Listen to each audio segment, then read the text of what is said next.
მშვიდობისთვის მოლაპარაკებათა მაგიდა ორი მხარის მონაწილეობით უკრაინისა და ევროპელი მოკავშირეების გარეშე, როდის შეწყდება ცეცხლი. რუსეთის პირობა და უკრაინა აგრესორის პირისპირ ომში მთავარი პარტნიორის ამერიკის შეერთებული შტატების გარეშე.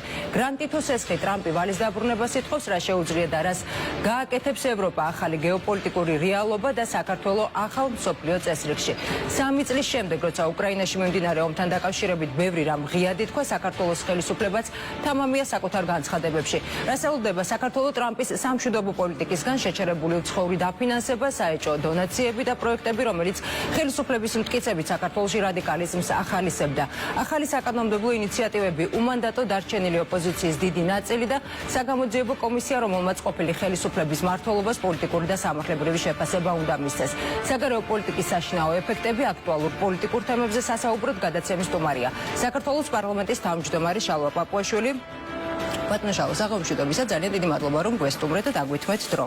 მოგესალმებით, მესალმებით შესწრებთ მოყურებას. ბატონო შალვა, რამდენიმე წუთის წინ გავრცელებული ინფორმაციით უნდა დავიწყო, რა თქმა უნდა, გადაცემა გაეროს გენერალურმა ასამბლეამ რუსეთის მიერ უკრაინის წინააღმდეგ წამოწყებული ომის 3 წლისთავთან დაკავშირებით 2 რეზოლუცია მიიღო. თავდაპირველად ასამბლეის წევრებმა კენჭი უყარეს უკრაინის მიერ წარდგენილ პროექტს, რომელიც მკაცრად გმობს რუსეთის აგრესიას და მოუწოდებს მოსკოვს გაიყვანოს ჯარი უკრაინის ტერიტორიიდან. რეზოლუციის ამ პროექტს 93-მა ქვეყანამ დაუჭირა მხარი, 18 იყო წინააღმდეგი და 65-მა თავი შეიკავა. აღსანიშნავია, რომ უკრაინის რეზოლუციის თანასპონსორი იყო ევროკავშირი, ამ პროექტს მხარი არ დაუჭირა ამერიკის შეერთებულმა შტატებმა, ასევე ამ რეზოლუციის პროექტის წინააღმდეგ მისახმა რუსეთმა, ისრაელმა, უნგრეთმა და ბელორუსმა. ამ რეზოლუციის კენჭისყრაში საქართველოს არ მონაწილეობდა. ამის შემდეგ გაეროს გენერალურმა ასამბლეამ კენჭი უყარა რეზოლუციას სახელწოდებით გზა მშვიდობისკენ, რომელიც ამერიკის შეერთებული შტატების ავტორობით იყო წარდგენილი. ამ დოკუმენტს მხარი ასევე 93-მა ქვეყანამ დაუჭირა, წინააღმდეგი წავიდა 8 ქვეყანად და თავი შეიკავა 73-მა სახელმწიფომ. ამ შემთხვევაში მოწინააღმდეგე სახელმწიფოებს შორის იყო რუსეთი, ბელორუსი, ნიკარაგუა, სუდანი და სხვები. თავად უკრაინამ ხმის მიცემისგან თავი შეიკავა, ასევე თავი შეიკავა საქართველომ. ეს რეზოლუცია მიიღეს მხოლოდ ასამბლეის მხრიდან შეტანილი შესწორებებით. ესეც აღსანიშნავია, დოკუმენტს დაემატა მკაფიო ფორმულირებები, რომ რუსეთი გაეროს ქარტიის დარღვევით შეიჭრა მის უფრო მცირე მეზობელ ქვეყანაში. გარდა ამისა, ამერიკის შეერთებული შტატების მიერ წარდგენილ რეზოლუციაში გამოთქმულია მწუხარება რუსეთ-უკრაინის კონფლიქტის დროს ადამიანების ტრაგიკული დაღუპვის გამო. ასევე ეს რეზოლუცია შეიცავს მოწოდებას კონფლიქტის სწრაფად შეწყვეტისკენ და შემდგომ მოწოდებას უკრაინასა და რუსეთს შორის მყარი მშვიდობის დამყარებისკენ. ამ რეზოლუციის, ამერიკის შეერთებული შტატების მიერ წარდგენილი რეზოლუციის სპონსორი იყო საქართველოს და მსურს რომ რა თქმა უნდა გაცრებით მეტი გავიგო რა იყო მიზანი. უბრალოდ ყოვლისა ჩვენ დღეს გავიდა 3 წელი მას შემდეგ რაც დაიწყო მეორე მსოფლიო ომის შემდეგ ყველაზე ფართომასშტაბიანი ომი ევროპის კონტინენტზე. და ამ 3 წლის თავზე ჩვენ შეგვიძლია ხელისუფლებას შეუძლია თვალი გაუსწოროს საკუთარ მოსახლეობას და თქვას რომ ჩვენ ვიყავით ერთგული ჩვენი პრინციპების, ჩვენი ღირებულებების და რაც მთავარია ამოსავალი მიზნისა, რასაც ქვია ეროვნული ინტერესების დაცვა.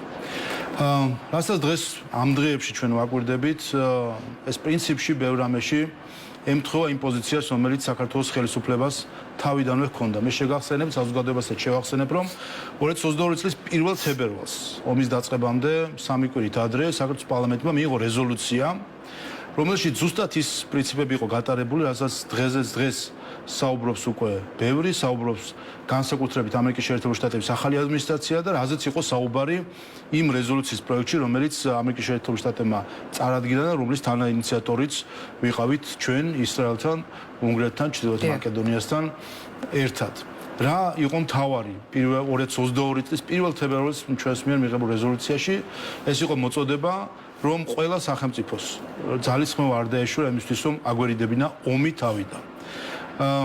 და დღეს ჩვენ უკვე გვესმის მტკიცებით ფორმაში იმ ქვეყნებისგან, რომლებიც ამ ომში მთავარი მხარდამჭერები იყვნენ და რომლებიც ამ მხრივ გვერდჩიედნენ უკრაინას და განსაკუთრებით ამერიკის შეერთებული შტატების ადმინისტრაციას გულისხმობ, რომ ამ ომის თავიდან არიდება შეიძლებოდა. და ზუსტად ეს იყო მაშინ ჩვენი მოწოდება, რომ ყველას გაეკეთებინა ყველაფერი თავიდან ასარიდება. მაშინ გვახსოვს ჩვენ გარეთ რა ხდებოდა, რომ ასე თქვათ ყველა მოწოდებული იყო რომ რაც შეიძლება აგრესიული ყოფილიყო რიტორიკაში, მათ შორის რუსეთის მიმართებაში ყოფილიყო რაც შეიძლება აგრესიული და ამასთან უნისონში მოქმედებდა ჩვენი რადიკალური ოპოზიცია და უცხოეთიდან დაფინანსებული NGO-ები, რომლებიც მაშინ ამ რეზოლუციას ზუსტად ამის გამო იწუნებდნენ, რომ არ იყო საკმარისად აგრესიული შემტევი ასე ვთქვათ და ყველაფრის დამგმობი და ასე შემდეგ. აი 3 წლის თავზე ჩვენ ხედავთ სად ვიმყოფებით და ჩვენ ამას მაშინათვე ვამბობდით, იმიტომ რომ ეს არ იყო უბრალოდ თეორიები ჩვენთვის, როგორც ეს ევროკავშირის ბევრი წევრი ქვეყნისთვის იყო. მათთვის რა თქმა უნდა შოკი იყო 2022 წლის 24 თებერვალი, როდესაც მათ შორს ახლოს გაისმა ბომბების ხმები. და ეს ჩვენთვის ამ ხრივ სამწუხაროდ შოკი არ იყო, ვინაიდან ჩვენ ეს თავად გქონდა გამოცდილი. ჩვენ გვაქვს ჩვენ თვითონ გამოვლილი ის უბედურება, რაც უკრაინელ ხალხს გადახდა თავს და ვიცით არამხოლოდ ის თუ რა მოაქვს ომს, არამედ ისიც ვიცით, როგორ სრულდება ასეთი ომები. როდესაც აკლემები ჩხუბობენ, კოზაკი იჭყლიტება. და ჩვენც მოვყევით რამდენჯერმე ასეთ გეოპოლიტიკურ პერიპეტიებში და ჩვენც გვახსოვს, რომ ომი სულ რამდენიმე თვის დამთავრებული იყო 2008 წლის ომი და 2009 წლის მარტში გვახსოვს ამერიკის შეერთებული შტატების სახელმწიფო მდივნის ჰილარი კლინტონის მიერ ლავროვისთვის გაწვდილი გადატვირთვის წითელი ღილაკი. რამდენიმე თვე გავიდა ამის შემდეგ და გვახსოვს 2010 წლის 9 მაისს წითელ მოედანზე ამერიკის შეერთებული შტატების, დიდი ბრიტანეთის, საფრანგეთის, პოლონეთის და თქვენ წარმოედგინეთ უკრაინის შეიარაღებული ძალები როგორ აბარებდნენ აღლუმს რუსეთის პრეზიდენტს. მაშინ როდესაც საქართველოში ომი სულ რამდენიმე თვის დასრულებული იყო. ამიტომ ჩვენ სწორედ ამიტომ ვეუბნებოდით მაშინ ჩვენს უკრაინელ მეგობრებსაც, რომ ეს ყველაფერი ჩვენ ნანახი გვაქვს და არაერთხელ ნანახი გვაქვს. ვიცით, რას ნიშნავს ბომბების ცეცხლი, რომელსაც ბევრი NGO-ს წარმომადგენელი და ოპოზიცია ითხოვდა მაშინ, რომ ერჩივნათ ბომბების ცეცხლი, ვიცით ზუსტად რას ნიშნავს ბომბების ცეცხლი და ისიც ვიცით, როგორ სრულდება ეს ყველაფერი და ჩვენ ხედავთ, აი ახლა უკვე მიდის სხვადასხვა ასე ვთქვათ პირობებზე საუბარი ომის დასრულებასთან დაკავშირებით, ხედავთ ევროკავშირის იმ დედაქალაქების წარმომადგენლებს, რომელსაც ყიჟინა ჰქონდათ გამართული განსაკუთრებით აღმოსავლეთ ევროპელ ქვეყნებს ყოფილი საბჭოთა პოსტსაბჭოთა ხელისუფლებების წარმომადგენლებს, რომლებიც როგორც აღმოჩნდა, მაგრები არიან წაქეზებაში და ძალიან სუსტები არიან, როდესაც საქმეზე მიდიოდნენ მათი ბრიუსელი უნდა დაკავდეს უკრაინის მხარდაჭერით, რადგან უკრაინელი ხალხის წინაშე ევროკავშირის ყველა დედაქალაქი არის ვალში. უფრო კონკრეტულად რომ გითხრათ, მაშინ რა ველზე არის საუბარი, რა ტიპის და ვთქვათ, როგორ და რა ფორმით უნდა დაუჭიროს თუნდაც მხარი ამ შემთხვევაში უკრაინას, როგორ უნდა დაუჭირონ, რა რესურსი აქვთ ამავდროულად, მით უფრო იმ პირობებში, როდესაც მაგალითად იგივე ტრამპისა და ტრამპის ადმინისტრაციის და წარმომადგენლებისა და რუსეთის წარმომადგენლების შეხვედრაზე მათთვის ადგილიც კი ვერ გამოინახა.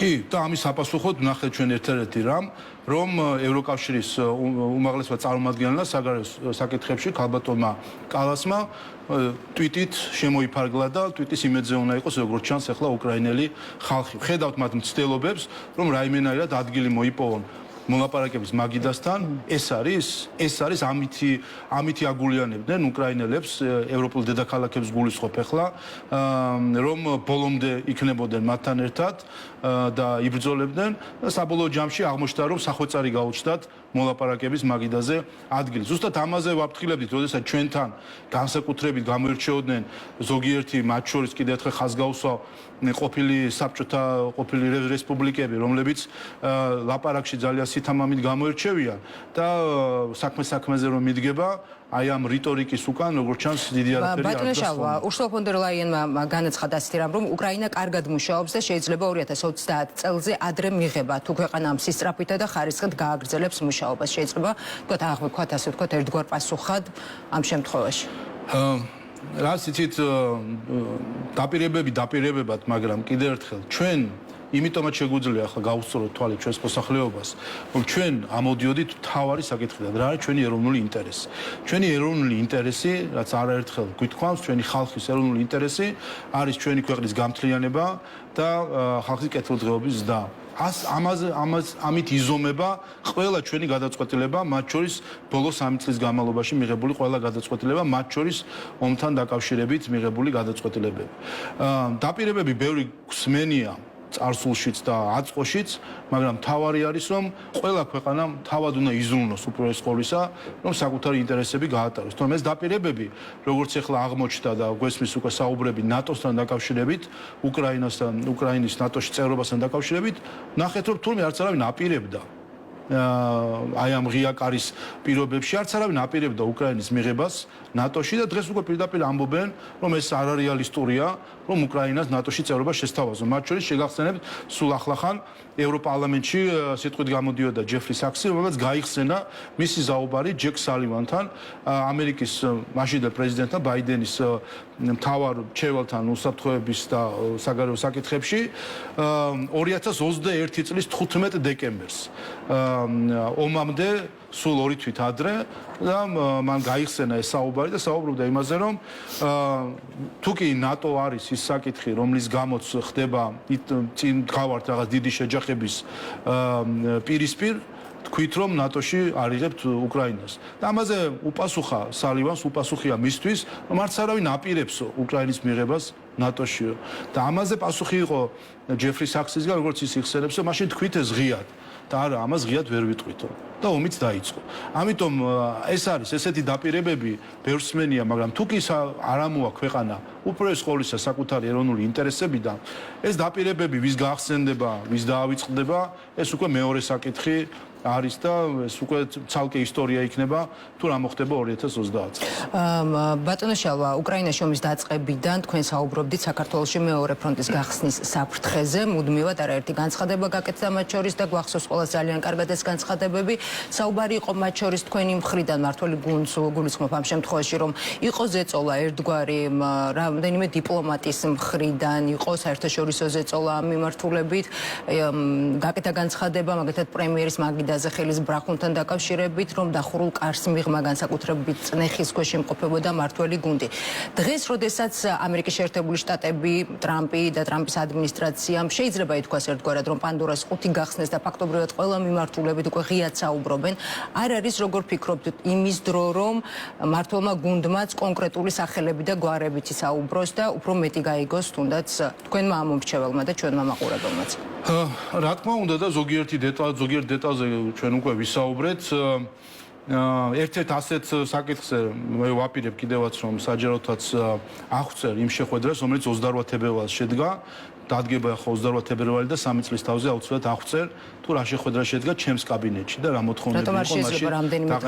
აი 28 თებერვალი დადგება, მაშინ აღწერ. თუმცა მე ამაზე ვისაუბრია კიდევაც რომ რასთან მქონდა ჩვენ საქმე გავიხსენოთ ხომ ეს დღეები ისე შორს არ არის რომ ვერ შევძლოთ გახსენება შეგახსენებთ რომ ომის დაწყებისთანავე რა იყო მოთხოვნები რა წამოვიდა მოთხოვნები უკრაინის ხელისუფლების მხრიდან რომ გაგვეგზავნა მოხალისეები აი 3 წელი გავიდა რომელიმე ქვეყანას ზელენსკის ადმინისტრაცია მოსთხოვა რომ დაეორგანიზებინა მებრძოლი მოხალისეების გაგზავნა უკრაინაში რომელიმე ხელისუფლებას რატომ მაინც და მაინც საქართველოს მოადგა ჯერ ეს იყო ასე ვთქვათ არასაჯაროდ შემოთვლილი რომ მზად იყვნენ მიეღოთ მოხალისეები და ამისთვის გამოიყო თვითფრინავი და ასე შემდეგ სჭირდებოდათ საქართველოს მთავრობისგან ამის ორგანიზება თანხმობა და ასე შემდეგ უკრაინის ხელისუფლება დიახ ამაზე მიიღეს ასე ვთქვათ პასუხი უარი იმ ხრივ რომ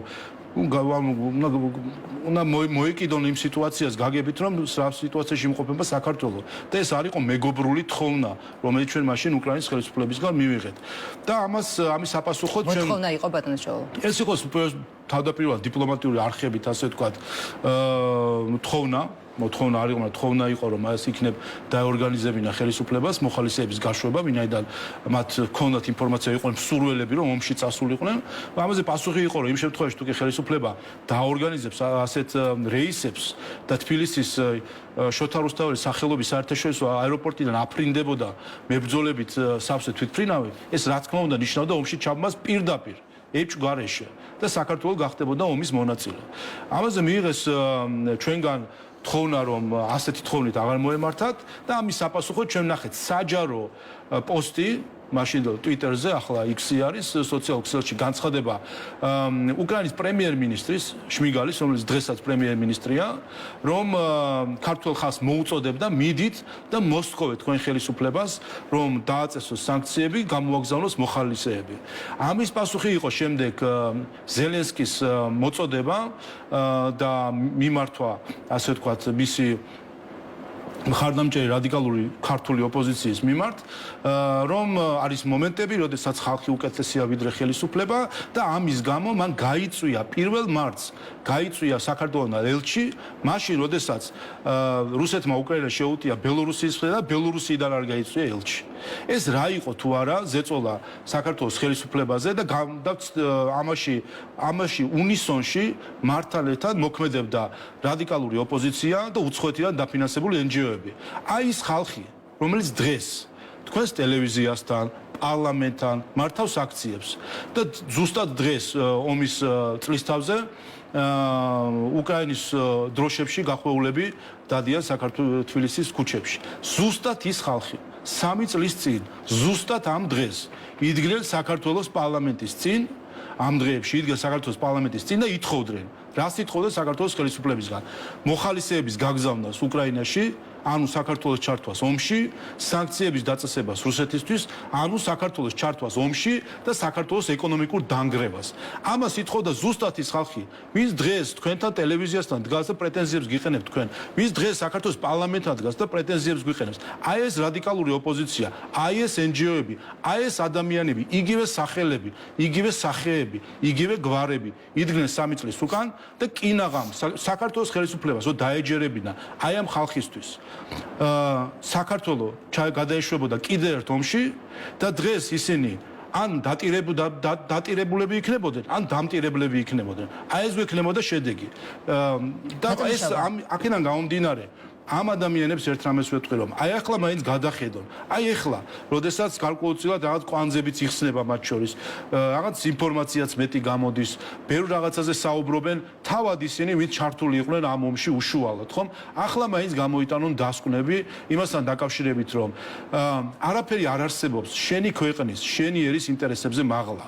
მაშინ ამ ხალხმა ჩვენი ქვეყნის ინტერესებზე მაღლა დააყენა სხვების ინტერესები და გარკვეულწილად თავისთავად გამოაყენებინა სხვებს იმისთვის რომ საქართველოს ასე ვთქვათ წინააღმდეგ წასულიყო. ბატონო შალვა, ერთი დაზუსტება 28 თებერვალს რაზეც უნდა ისაუბროთ და ცოტა მეტი რომ გითხრათ ამასთან დაკავშირებით, ამ შემთხვევაში საუბარი იყო და მოთხოვნა იყო ერთგვარი რომ საქართველოს ჩართულიყო უშუალოდ ომში?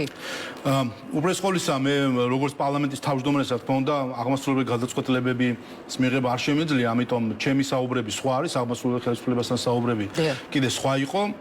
ყველაფერს თავის დრო და ყველაფერი ითქმება, თუმცა მოწოდებები ის რომ სანქციები დაგვეწესებინა რუსეთისთვის, მათგან რომლებიც საჯაროდ უარყოფდნენ თითქოს ამას არ ითხოვდნენ ჩვენგან, ეს დახურულ კარებს მიღმა ხდებოდა.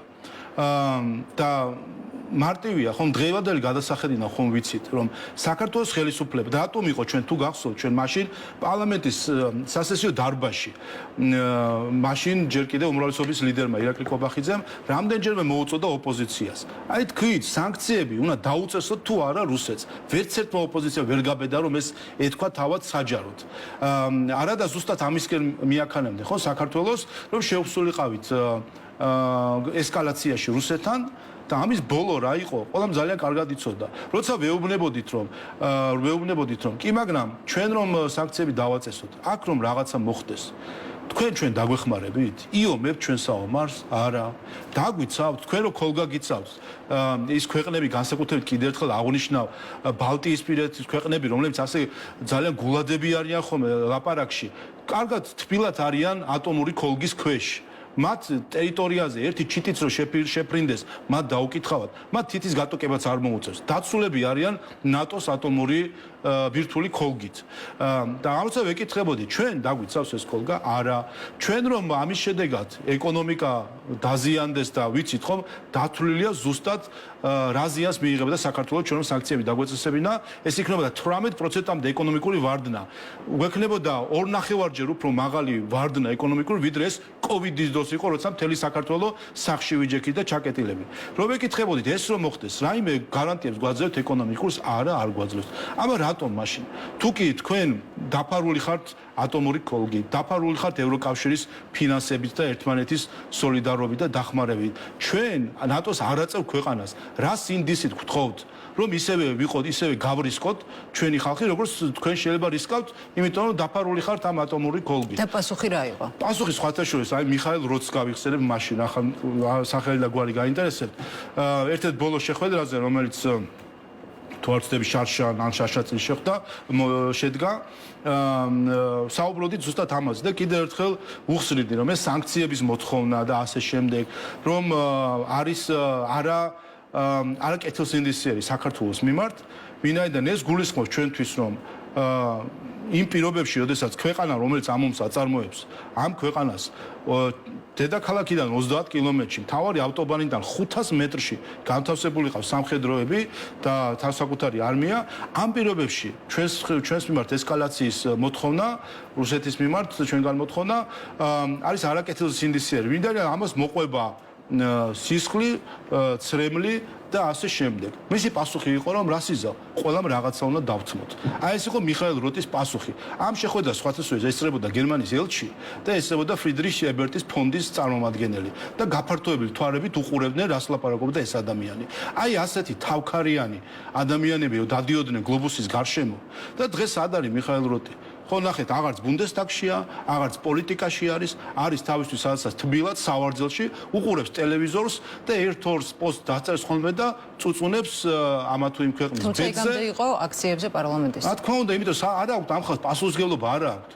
ასეთი ხალხი, ასეთი ავანტიურისტები, ასე თქვა, საქართველოს ბევრი არის შეჩვეული ამა თუ იმ ქვეყნიდან, ჩამოვლენ, არევენ, რა ედარდებათ. აი, გუშინ არჩევნები წააგო ვიოლა ფონ კრამონმა, რომელმაც ჯერ ევროპარლამენტში არჩევნები წააგო და გუშინ ბუნდესტაგში არჩევნები წააგო მაჟორიტარულ წესით შედეგად. ადამიანი, რომელსაც არც ევროპის პარლამენტში წევრობა ანდო გერმანელმა ხალხმა, არც ბუნდესტაგის წევრობა ანდო გერმანელმა ხალხმა.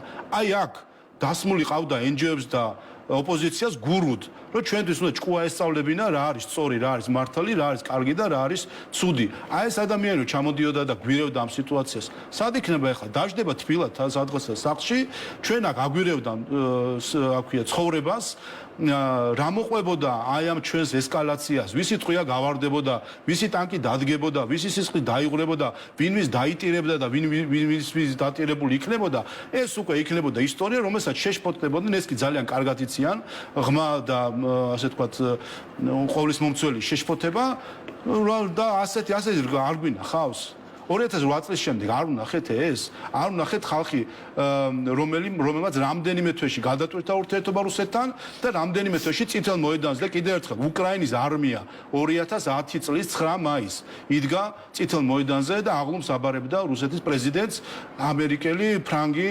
პოლონელი და ბრიტანელი სამხედროების გვერდი. ასე რომ კიდევ ერთხელ ჩვენ ხალხს არა მხოლოდ ეს 30 წლიანი დამოუკიდებლობის ისტორია გვაქვს, ჩვენ გვაქვს საუკუნეების ისტორია. აი ამ გეოპოლიტიკურ გარემოში არაფერი ახალი სინამდვილეში არ ხდება. არც პოლიტიკურად, არც გეოპოლიტიკურად, არც ისტორიულად. სულ ასე ვიყავით. ამ დრომ დებატონე შალვა რა იყო თქვენი დუმილის მიზეზი? ჩვენ ამაზე ფრთხილი პოლიტიკის მიზეზი. საუბრობდით, არ ვიცი, რამდენი უნდა გვესაუბროთ. საუბრობდით, მაგრამ მეტი კონკრეტიკა ხომ არ იყო მაშინ საჭირო იმისთვის, რომ საზოგადოების უფრო მეტ ვთქვათ დიდ ფინანსს. აი დღეს რო ვიტყვით, თქვენ გონია იმ ოპოზიციას ან NGO-ებს რაიმე გონება გაუნათდებათ? რაიმე შეიძლება მათ დამოკიდებულებაში? კიდევ ერთხელ ამ თავარი რამე ვერ გაუგიათ ამ ადამიანებს, რომ რატომ არსებობს სახელმწიფოები, რატომ არსებობს სუვერენიტეტი ამ ქვეყნების დამოუკიდებლობა, რატომ არ ცალ-ცალკე ვიყოთ მაშინ ერთი დიდი ოჯახი, ასე ვთქვათ, რაღაც გლობალისტური, ხომ? რატომ არის სახელმწიფოები? იმიტომ რომ ყველას რაღაც თავისი სპეციფიური ინტერესები აქვს და ყველა ამ ინტერესებით მოქმედებს. როგორც კი შენ ინტერესებს გადააბიჯებ, და ამავე დროს ფიქრობ რომ სხვა შენი სიკეთისთვის მოქმედებს მხოლოდ და ასე ვთქვათ სხვისი ინტერესია შენი ქვეყნის ინტერესია მაგლა ან შტერი ხარ ან მავნებელი ასე რომ აირჩიოს ახლა ოპოზიციამ და ამ NGO-ებმა 3 წლის წინ როდესაც ისინი საქართველოს ხელისუფლებისგან ითხოვდნენ ზუსტად აი ამ დღეებში და რახან ხვალინდელი დღე არის იმასაც შეგახსენებთ 26 თებერვალს ბატონმა გონჩარენკომ როგორ მოგვიწოდა სოციალურ ქსელიდან რომ მიდით აიღეთ აფხაზეთი, აიღეთ ცხინვალი, ეხლა ქართულად ვიღაცამ ხო დაუწერა ეს ქართულად, ხო? თან გამართულ ქართულად არის, არ არის ისე რომ Google Translate-ით ნათარგმნია. ვიღაცამ ხო დაუწერა. ქართულად რომ ამას წერს, რომ მიდით ქართველებო, შედით ეხლა ცხინვალში, აფხაზეთში, რუსეთს არ აქვს მარცხდება და არ აქვს ამისავე და 26 თებერვალს ხდება ეს. და 26 თებერვალს ქალბატონი ნინო ლომჯარია რომ აკეთებს განცხადებას და იქვე აქციაზე ყველა ამ პათოს იზიარებს რომ ბომბების ცეცხლი გვირჩევნია ჩვენი სირცხულსო და სირცხულს ასე ძახდნენ რომ ჩვენ ორმხრივი სანქციების დაწესებაზე ვთქვით უარი.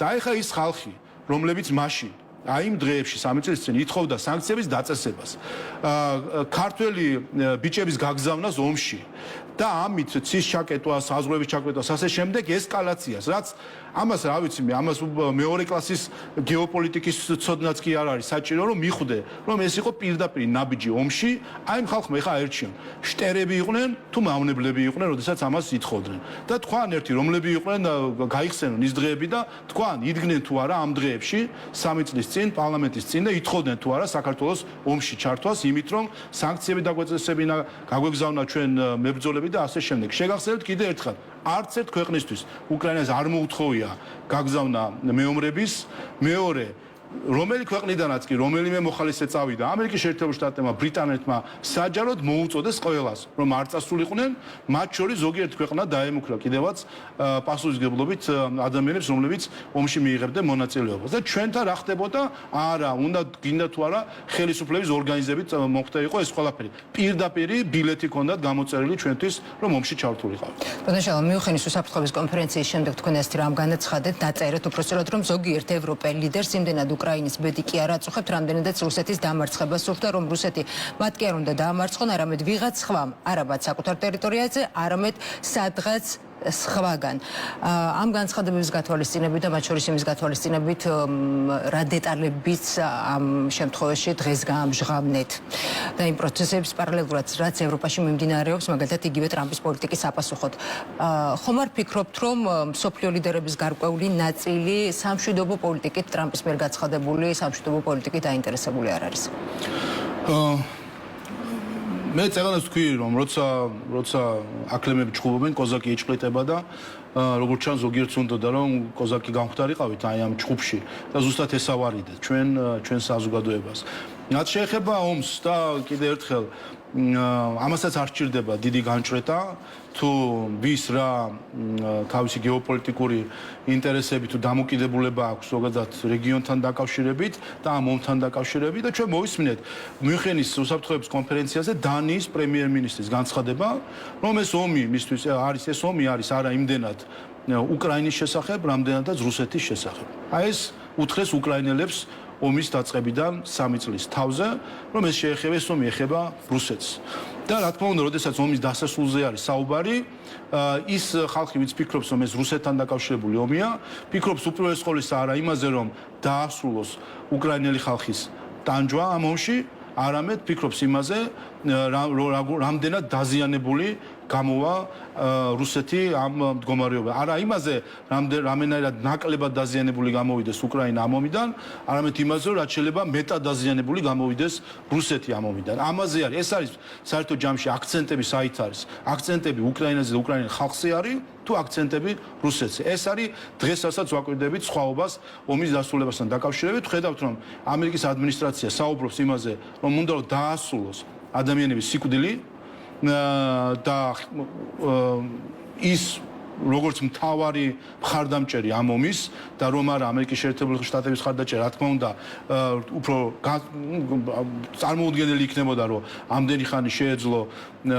შეძლებოდა უკრაინას გამკლავებოდა ამ ყველა აგრესიას და როდესაც ის ქვეყანა, რომელიც ამ ომის ყველაზე ასე ვთქვათ, დიდი გვერდში მდგომი არის, როგორც შეიარაღებით, ისე ლოჯისტიკით, ისე სხვა როგორც ხვდები მე სადაზვერვო ინფორმაციის მიწოდებით თუ ასე შემდეგ, როდესაც ეს ქვეყანა ამბობს, რომ მნიშვნელოვანია ახლა ამ ომის დასრულება და დასრულება იმის, რომ ადამიანი კვდებიან, ნუ ხვდებით კიდევაც რა მდგომარეობამდე არის ეს ყველაფერი მისული და კიდევ ერთხელ ჩვენ ეს ყველაფერი გვინახავს.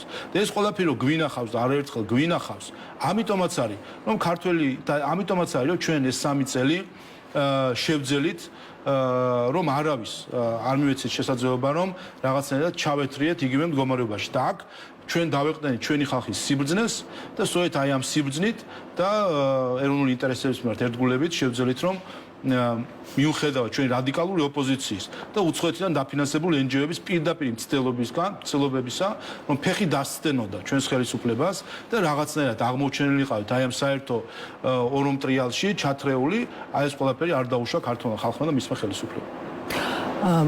აუცილებლად გითხავთ იგივე შიდა პოლიტიკურ პროცესებთან დაკავშირებით, მაგრამ მანამდე თქვენ ასე ამბობთ, რომ გულშემატკივრობთ ახალ ადმინისტრაციას და ამარცხოს Deep State-ი, რადგან თქვენი თქმით ამ ქსელის დამსახურება, რომ საქართველოსა და ამერიკის შეერთებული შტატების ურთიერთობები იმდონეზეა, რაც თქვენთვის არის მიუღებელი. ქართული ოცნებისთვის ერთგვარად თუ შეიძლება ეს შეფასება გაკეთდეს, ათვლის წერტილი იყო ფაქტობრივად ტრამპის ინაუგურაცია. რა ეტაპზე არის საკმაოდ დიდი ხნის წინ თქვენს მიერ დაანონსებული გადაწვერთვის პოლიტიკა და რა ნაბიჯები გადადგით აი ამ მიმართულებით? უბრალოდ ყოვლისა ჩვენ მართლაც იმედით და ოპტიმიზმით უყურებთ იმ საქმეს, რომელიც ამოიწყო ახალმა ადმინისტრაციამ ამერიკის შეერთებული შტატების. უბრალოდ ყოვლისა ის ასე ჩვენ საუბრობდით ბოლო წლების განმავლობაში, ეს ყველაფერი დაადასტურა ამერიკის შეერთებული შტატებმა თავად. დაადასტურა, რომ უცხოური ფული მიემართებოდა სხვა ქვეყნების დესტაბილიზაციაზე, ეს პირდაპირ წელია ამერიკის შეერთებული შტატების პრეზიდენტის აღმასრულებელ განკარგულებაში, რომელთაც მან ასე ვთქვათ, ჩაკეტა დაფინანსება, საგარეო დაფინანსებები, პირდაპირ წერია საფუძვლად, თუ რატომ იღებს ამ გადაწყვეტილებას, რომ ამ დაფინანსებით ხდებოდა დესტაბილიზაცია სხვა ქვეყნებში და რომ ხდებოდა ქვეყნების ჰარმონიული განვითარებისთვის ხელის შეშლა და არარსებული იდეოლოგიის თავსმოხვევა. ანუ დადასტურდა ის, რასაც ჩვენ საუბრობდით, ხო, უცხოური დაფინანსების გამჭვირვალობის აუცილებლობასთან დაკავშირებით, ის ეჭვები რაც ჰქონდა და ის ფაქტები რაც ჰქონდა, მათ შორის ამერიკული დაფინანსების მიმართ, კანვასი და სხვა ასეთი დაფინანსებები ფაქტები გვახსოვს, რომ ეს მიემართებოდა დესტაბილიზაციაზე და დადასტურდა ის, რომ ამერიკული ფულით შექმნილი იყო მთელი საერთაშორისო მედია ქსელი პროპაგანდის სხვადასხვა ორგანიზაციების გამოყენებით თავად ამერიკის შეერთებული შტატების ადმინისტრაცია საუბრობს, რომ ასეულობით მედია ამერიკული საერთაშორისო და სხვა ქვეყნების ეროვნული მედია, ასეულობით მედია NGO, ათასობით ჟურნალისტი იყო ამ ქსელის ნაწილი, რომელიც ჯიჯდა პირდაპირ ამერიკის ბიუჯეტის ხელფასზე და რომლის მიზანი იყო, რომ იმ ადმინისტრაციისთვის საჭირო ნარატივები ასე ვთქვათ, გაევრცელებინა და არასაჭირო ნარატივები კი ჩუმათებინა, ასე ვთქვათ, და არ გავრცელებულიყო. ეს ყველაფერი დასტურდება და პირიქით, მე მგონი ჩვენზე მეც საუბრობს დღესდღეობით ამერიკის შეერთებული შტატების ადმინისტრაცია და ეს რა თქმა უნდა ჩვენ იმედს გვაძლევს, რომ ბატონო შალვა, მაგათაც თქვენი კრიტიკოსები ამბობენ, რომ აი ეს ორგანიზაციები USAID-ს გულისხმობ ამ შემთხვევაში და ნეს ძალიან ბევრ სასარგებლო საქმესაც აკეთებდნენ, რაც მნიშვნელოვნად ისახებოდა მოსახლეობის კეთილდღეობაზე. აი რა შეცვლის მაშინ? და რა ვინმე კაი საქმე თუ გააკეთა, ეს ვინმეს აძლევს უფლებას, რომ ხელისუფლება აყირაოს, რევოლუცია მოაწყოს, საზოგადოება გახლიჩოს. ეს რამენად აძლევდა USAID-ის იმის უფლებას, რომ 2020 წელს დაემალა ჩვენთვის პარალელდათვლის შედეგები. ამის უფლებას აძლევდა იმის გამო, რომ რომელიღაცა ინსტიტუციის შემთხვევაში USAID-ისა და იმის გამო, რომ USAID-მა რომელიღაცა ინსტიტუციის ვებგვერდი დააფინანსა, სადღაცას სემინარი დააფინანსა, ამის გამო ეს უფლებას აძლევდა USAID-ის ამერიკელ თუ ქართულ თანამშრომლებს ისვეთთან ერთად ეს უფლებას აძლევდა, რომ დაემალა ჩვენთვის პარალელდათვლის შედეგები. ამიტომ ჩვენ როცა საუბრობთ აი ამ მავნე რაღაც დაფინანსებებზე, ეს კიდევ ერთხელ თავად დამფინანსებელმა და წყარომ თქვა ამასთან დაკავშირებით. ამას ჩვენგან მტკიცებაც კი აღარ ჭირდება, ეს უკვე თავად მან განაცხადა, ვინც აფინანსებდა. რაც შეეხება შემდეგ ნაბიჯებს, ჩვენ ის დონე ურთიერთობის, რომელზეც ჩვენ ახლა ვართ, რაც არის ჩვენთვის აბსოლუტურად მიუღებელი, ეს ჩვენი მიზეზით არ ხდება. ეს ხდება ზუსტად რაც ახლა გაირკვა, ხომ? ზუსტად იმის გამო, რომ იყო ეს ჯგუფი Deep States, როგორც მოიხსენიებს მას პრეზიდენტი ტრამპი, ჯგუფი, რომელიც პირდაპირ ჩართული იყო საქართველოში, ასე ვთქვათ, პოლიტიკური მდგომარეობის არევით, ჩართული იყო იმაზე, რომ მისთვის სასურველი ჯგუფები მოიყვანა ხელისუფლებაში, მისთვის სასურველი ხალხი დაენიშნა მათ თუ იმ პოზიციაზე, ეს ყველა საცეცი აქ მოქმედებდა და ამ საცეცებს ჩვენ ყოველდღე ხედავდით მათ შორის პარლამენტში. ატალახებული იყო სხვადასხვა კარებები, სხვადასხვა კომიტეტებში, ხან რომელი საელჩო მოდიოდა ჩვენთან და ხან რომელი პროექტის წარმომადგენელი, ამ კანონს ახლა ასე როგორ იღებთ, იმ კანონს როგორ იღებთ და ერთ მაგალითს მოგიყვანთ, რახან ამაზეა საუბარი მათ შორის გავლენებზე. ჩვენ ყოფილ ელჩთან, ჩემ ერთ-ერთ შეხვედრაზე, ამერიკის შეერთებული შტატების ყოფილ ერთ-ერთ შეხვედრაზე, მაშინ სახალხო დამცველს ვირჩევდით თუ არ ვცდები და დიდი რაოდენობით იყო განაცხადები შემოსული, საკონკურსო კომისია იყო შექმნილი, რომელმაც თუ არ ვცდები 7 კაციანი, ასე ვთქვათ, მოკლესია შეადგინა ამ დიდი განაცხადებიდან. ამ 7 ადამიანში იყო 3, რომელიც წარმოდგენილი იყო არასამთავრობო NGO-ების მხრიდან იყო წარმოდგენილი ეს 3 ადამიანი. და აი 7 გვყავს, რომელიც მეორე ტურშია გასული და ამასობაში შეხვედრა მაქვს ამერიკის შეერთებული შტატების ყოფილ ელჩთან. და მოიკითხა რა ხდება სახალხო დამცველის არჩევასთან დაკავშირებით და ასე შემდეგ და უთხარი რომ ახლა არის კომიტეტში გასაუბრებები იქნება, მეორე ტურია, მოკლესია არის და ნახოთ როგორ იქნება ისე. მითხრა რომ კი, მაგრამ ხო არის 3 კანდიდატი, რომელიც უკვე ასე ვთქვათ, 3 კანდიდატი, რომელთანაც შეგიძლიათ საერთოდ და მოწონებულია და გამიკვირდა და უთხარ კიდევ 3-ს რატომ ამბობთ მე 7 ხო არის სინამდვილეში და იმიტომ მისთვის არსებობდა მხოლოდ ის 3 რომელიც NGO-მა დაასახელეს.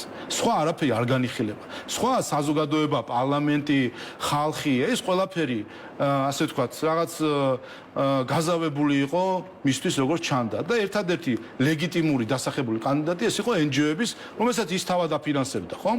ზუსტად ამაზე საუბრობს დღეს ამერიკის შეერთებული შტატების ადმინისტრაცია, რომ აი ესეთი შეკვური წრე იყო შექმნილი.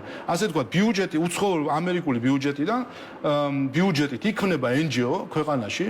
ეს NGO შემდეგ ამ NGO-ს თავადვე არქმევს, რომ ეს არის ხალხი, ეს არის სამოქალაქო საზოგადოება და შემდეგ ათქმევინებს, მათ მისცემს პროექტს, რომელიც აი ეს მიზანი უნდა განახორციელოს, ის მას რაღაცებს ათქმევინებს და მე მოდის ჩემთან მეუბნება, რომ აი შენი ხალხი ამას საუბრობს და იმ ხალხის სახელით მელაპარაკებია, როდესაც ამ დროს მისი შექმნილი NGO-ა, მისი დაფინანსებული არის და მისი თავსმოხვეული იდეოლოგია მათ შორის, როცა აი ჯენდერზე ვსაუბრობთ, როდესაც აი ხო ნახეთ, ერთ წუთში ამოაყირავეს მდგომარეობა, რომ რაც კი აქამდე, ზედმეტ სიტყვას ვერ იტყოდი, ესე ვთქვათ, იმასთან დაკავშირებით, რომ რამდენი სქესი არსებობს და არ არსებობს და როგორ ერთ წუთში დაიბნა მთელი NGO სექტორი და პასუხს ვერ ცემდნენ რამდენი სქესი არსებობს და იმიტომ ხვდებოდნენ, რომ მანამდე მისი დამფინანსებელი ამბობდა, რომ იყო 17 პლუს რაღაც სქესი თუ გენდერი, ახლა ვინაიდან ვერ გაერკვნენ, ახლა რას გულისხმობდა ახალ დამფინანსებელი ახალი ადმინისტრაციის პირობებში, პასუხსაც ვერ ცემდნენ ამასთან დაკავშირებით. ასე რომ ჩვენზე არ არის ეს დამოკიდებული. ჩვენ მათ შორის ჩვენი ასე ვთქვათ შესაძლებლობითაც ამერიკის შეერთებული შტატებთან დაკავშირებით, რა თქმა უნდა, ამ პარტნიორობაში ჩვენზე ბევრი რამე დამოკიდებული არ არის. ასე რომ ეს საქმე გაფუჭდა ამერიკის შეერთებული შტატების ყოფილი ადმინისტრაციის ხელით და ეს საქმე შეიძლება გამოსწორდეს მხოლოდ თავად ისევ ამერიკის შეერთებული შტატების ახალი ადმინისტრაციის ხელით. ყოფილი ელჩი ახსენეთ, ბატონო შაალვა და საინტერესო არის მოქმედი ელჩი, მაგალითად ინაუგურაციის შემდეგ, ტრამპის ინაუგურაციას გულისხმობს ხადია, ხშირად როგორც წესი არ გამოჩენილა მედიასთან. თქვენ ხომ არ ქონიათ გარკვეული კომუნიკაცია მაგალითად დანიგანთან იგივე გადატვირთვის პოლიტიკის გააქტიურების კონტექსტში და თვალსაზრისით? არა, ამ ქონია, ხედავთ თუ ის არ აქტიურობს, არც საჯაროდ და არც სხვა მხრივ ვთქვათ, სახელმწიფო სტრუქტურებთან ურთიერთობით, მე როგორც ვიცი, ეს არ არის დაკავებული. როდესაც მაგალითად რადიკალიზმზე არის საუბარი და რადიკალიზმის ახალისებაზე, აუცილებლად უნდა გავიხსენოთ თქვენი კიდევ ერთი ციტატა, მორალის კითხვის ნაცვლად ევროკავშირის ელჩმა გაასაჯაროს, ასეთი მიმართვა ჰქონდა თითოეული ცენტი, ეს განსაკუთრებით ეხება ევროპის დემოკრატიის ფონდს, რომლის ფული რადიკალიზმის გაღვივებაში იხარჯება. თქვენ თავად ასევე მაინტერესებს, ხომ არ ქონიათ კომუნიკაცია მაგალითად ევროკავშირის ელჩთან? არა, არ მქონია, თუმცა დღეს მოვისმინე მისი განცხადება, არ ვიცი სად გაკეთეს განცხადება, მაგრამ ყოველ შემთხვევაში მედიაში ვნახე. ის საუბრობდა, რომ ჩვენ ვმუშაობთო იმაზე, რომ დავსაჯოთ რაღაც ძალადობა და ასე შემდეგ, აქციების ძალადობის დაშლა ასე და ჩვენ ვმუშაობთ ამის დაშლა. არ ვიცი მე როდის აქეთ გახდა ელჩის ფუნქცია პროკურორობა ან მოსამართლეობა. რა ელჩის საქმე არის მუშაობა დასჯაზე და მათ შორის თქვა რომ აიო სამწუხაროთო კონსენსუსი სამწუხაროთო ხო ვერ თახდება, იმიტომ უნგრეთი და სლოვაკეთი წინააღმდეგია, მაგრამ ჩვენ მუშაობთ. ბოდიში, მაგრამ ევროკავშირის ელჩი ვის წარმოადგენს? მარტო ესტონეთს წარმოადგენს და ლიტვას წარმოადგენს თუ უნგრეთს და სლოვაკეთი ევროკავშირის წევრი არ არიან და მათ არ წარმოადგენს თუ ვისი სახელით გველაპარაკება ევროკავშირის ელჩი, როცა საუბრობს, რომ ის მუშაობს ვიღაცების დასჯაზე. არავის დასჯაზე არ მუშაობს უნგრეთი, არავის დასჯაზე არ მუშაობს სლოვაკეთი, არავის დასჯაზე არ მუშაობს კიდე ბევრი ქვეყანა ევროკავშირში. არის რამდენიმე, ასე ვთქვათ, რამდენიმე ხელისუფლება, ასე ვთქვათ, რომელსაც თავისი ხო, ეს ერთი რა თქმა უნდა არის ძალიან აღმაშფოთებელი, როდესაც ევროკავშირის ელჩს ვერ გაურკვევია რა არის მისი ფუნქცია და მე მგონი ახლა თავი პროკურორი გონია, რომ დამნაშავეები უნდა გამოავლინოს და დასაჯოს. ეს არის აბსოლუტურად მიუღებელი. ეს ერთი. მეორე, რაც შეეხება მის მცდელობებს, რომ რაღაც ასე ვთქვათ, მორალისტური ლექციები წაგვიკითხოს ხოლმე. შევახსენებ მას, რომ ევროკავშირის, ევროპის დემოკრატიის ფონდი, EED, საქართველოში აფინანსებს რადიკალებს, აფინანსებს პარტიებს და ეს მან ძალიან კარგად იცის თავად. ზეპირად იცის ამ ფონდის თითოეული პროექტი, თითოეული დაფინანსება მან იცის, არ გვეუბნება ჩვენ. ისევე როგორც ევროკავშირი და ევროკომისია, რომ მიუმართეთ მათ კიდევაც ოფიციალურად, გვიმალავენ, რაში იხარჯება ევროკავშირის ფული. ახლა აი მარტივი ლოგიკა საზოგადოებისთვის, ხომ? თუ კი გაირკვა და დადასტურდა და აღიარა ამერიკის შეერთებული შტატების ადმინისტრაცია, რომ მისი ფული ყველა ქვეყანაში, მათ შორის საქართველოს მოხვდა სხვადასხვა ანგარიშებში, ხო? იხარჯებოდა დესტაბილიზაციისთვის, რაღაც არარსებული იდეოლოგიის მოხვევის, თავსმოხვევისთვის, პოლიტიკური მიზნების განხორციელებისთვის, მედია პროპაგანდისთვის, თუ კი ამერიკული ფული იხარჯებოდა. ბრიუსელიდან წამორიცხული ფული როგორ დარჩა ასე სუფთა და ამაში არ იხარჯებოდა? თან ეს ფული ხომ კომბინირდებოდა ერთი და იგივე ორგანიზაციაში. აი მაგალითად ისფედი, რომელმაც USA-თან ერთად ჯერ 2020-ში ყალბი პარალელი დათვლის შედეგებით ატყუა საზოგადოებმა, მან და USA-დმა. და ეხლა 2024-ში საერთოდ დამალეს ეს პარალელი დათვლის შედეგები ისფედს საერთოდ არ გამოაქვეყნა და ჩვენ გვაქვს ამაზე საკმაოდ მყარი ასე ვთქვათ, საფუძვლიანი ეჭვი და ინფორმაცია, რომ ეს იყო მისი დონორისგან იძულება, რომ მას არ გამოექვეყნებინა ეს შედეგები. აი, როდესაც ისვეთს და დღეს მას ჩაუხსნა ამერიკამ თავის დაფინანსება, მაგრამ დარჩა ევროკავშირის დაფინანსება. აი, ხა როგორ ხდებოდა, რომ ის ამერიკული ფულით მალავდა პივიტის, ყალბ პივიტებს გვაჩვენებდა ჩვენ, დეზინფორმაციას ავრცელებდა მხოლოდ ამერიკული ფულით და ბრიუსელის ფული აქვს სუფთა იყო. რა თქმა უნდა, ესეც იგივე მავნე წრეში იყო ჩართული. ამიტომ ევროკავშირის ელჩმა ნაცვლად აქ პროკურორობისა და პროკურორის ფუნქციის შეთავსებისა და აქ ის თუ დარბის ახლა არ ვიცი მე გამომძიებლის ლუპით ხელში და ეძებს დამნაშავეებს და უნდა რომ დასაჯოს მას, ნაცვლად ამისა გააკეთოს ის, რაც არის მისი ფუნქცია. მისი ფუნქცია არის, რომ საქართველოს მოსახლეობას მათ შორის უთხას გამჭვირვალედ, რაში იხარჯება ბრიუსელიდან წამოსული ფული, თითეული ცენტი. ეს რაც ჩვენ ვნახეთ, ამან ფაქტობრივად ის რაც ჩვენ ვხედავთ ამ საგარეო დახმარებასთან დაკავშირებით, თავდაყირა დააყენა მთელი ისტორია საგარეო დახმარებისა. დღეს ყველა ქვეყანა არის ეჭვმიტანილი ავტომატურად.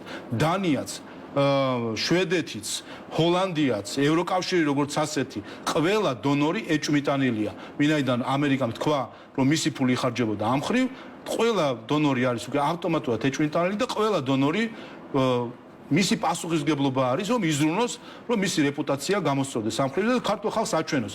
გვაჩვენოს ერთი დანიის პრემიერ-მინისტრი საქართველოს მიმართ გამოირჩევა ხოლმე განცხადებები და არ გვახსოვს ახლა აგვისტოში ოპოზიციის საარჩევნო კამპანიას ვაფინანსებდნენ, დემოკრატიის ფესტივალი რო ერქვა იქ და ხან სააკაშვილის პლაკატი იყო და ხან ლელო დარბოდა და ვინ დარბოდა იმ ფესტივალზე, ხომ? არ გვახსოვს ახლა ეს ყველაფერი. ამიტომ ყველამ უნდა გამოაქვეყნოს, გაასაჯაროს ეს დაფინანსები და უპირველეს ყოვლისა ევროკავშირის ელჩი ნაცვლად მორალისტობისა დღეს უნდა უკვე გამოქვეყნებული ქონდეს ევროპის დემოკრატიის ფონდის თითოეული ცენტი, რაში არის დახარჯული. აი რომ გამოაქვეყნებს, რატომ ეშინიათ ამის გასაჯოროება, რატომ ეშინიათ, იცით? აი როგორც კი გაასაჯოროებენ, როგორც რაც მოხდა USA-დის და ამერიკულ დაფინანსების შემთხვევაში, ზუსტად ისეთივე სკანდალი აიწევა.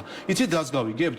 გავიგებთ დანამდვილებით, რომ დროას გარდა და ხოშტარიას გარდა ვის აფინანსებდნენ. და ერთი ორი პოლიტიკოსი მე ვიცი, ვისაც აფინანსებს, მათ შორის ზოგიერთს თავისი მიამიტობით პირადადაც უთქვამთ. მე ჩვენთვის რომ ვიცნობთ ეს ფონდი ჩვენს გვაფინანსებდა და უცებ აღმოაჩერეთ თუ პოლიტიკოსებს აფინანსებდა ეს ფონდი.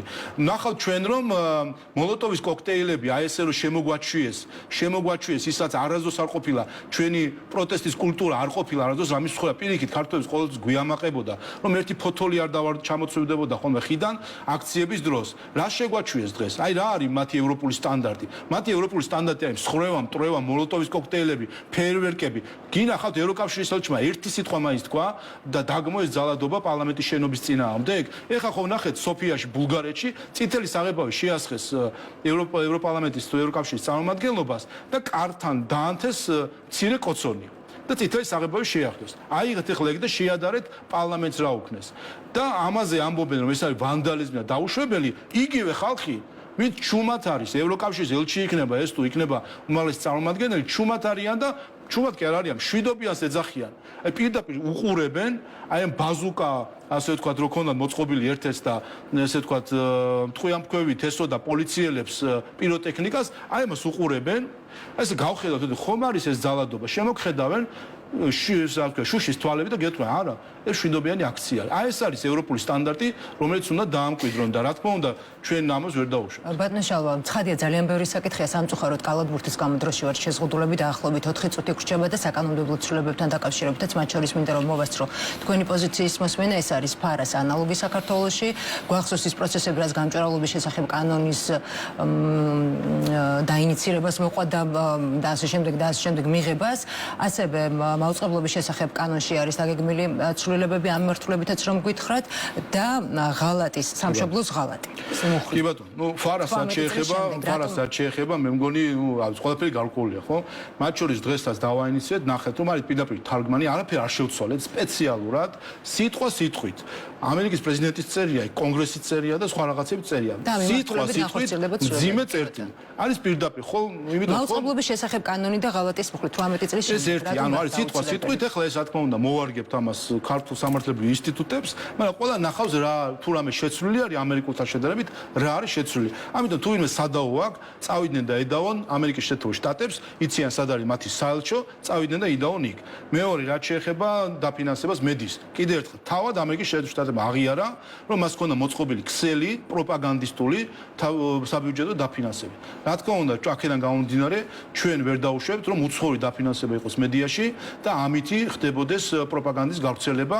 ბევრი მიზეზის გამო ახლა ვინაიდან 4 წუთი გვაქვს ვერ იმას და მათ შორის სხვადასხვა საქართველოს სახელმწიფოს აქვს აკრძალული მედიის დაფინანსება გარდა საზოგადოებრივი მაუწყებლისა.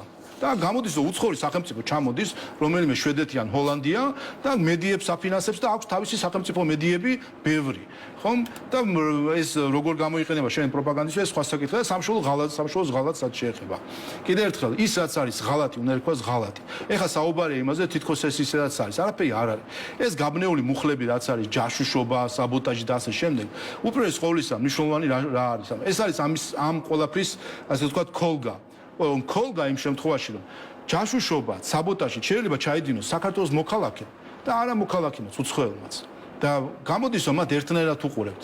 და სხვაობა ზუსტად ეს არის. როდესაც ამას ჩადის საქართველოს მოქალაქე, ეს არის სამშობლოს ღალატი. და ეს არის აბსოლუტურად სხვა კატეგორია და სხვანაირი გაკიცხვის ღირსი არის, ვიდრე უცხოელის მიერ ჩადენილი, არ ვიცი, ეს იქნება საბოტაჟი თუ ასე შემდეგ, რომელიც ასევე დანაშაული. ამიტომ ამაში არის სხვაგვარი გაკიცხვა.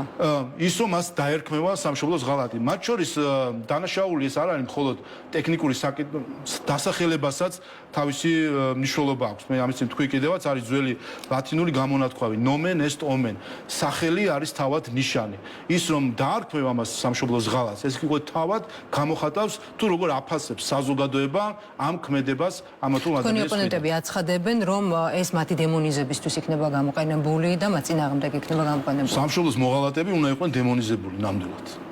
ასეთი მოლოდინია. ის ვინც სამშობლოს ღალატს ჩაიდენს, არ ვიცი, მე მგონი ყოველას ისტორიას ნასწავლი და ზეპირად ვიცით, ვინ იყვნენ სამშობლოს მოღალატეები და ისინი ასეც ეწერებიან საქართველოს ისტორიაში, როგორც მოღალატეები, რომელსაც ყველა თაობა უნდა იცოდეს და უნდა იცოდეს რა არის ის წითელი ხაზი, რომელსაც არც ერთმა ამ ქვეყნის მოქალაქემ არ უნდა გადალახოს და თუ კი გადალახავს, ის შეირაცხება სამშობლოს მოღალატე და რა თქმა უნდა ამ ხრივ ეს არის ზუსტად მათ შორის მიზანი, რომ იყოს ზუსტი შეფასება იმ ქმედებისა, რომელსაც ქვია სამშობლოს ღალატი.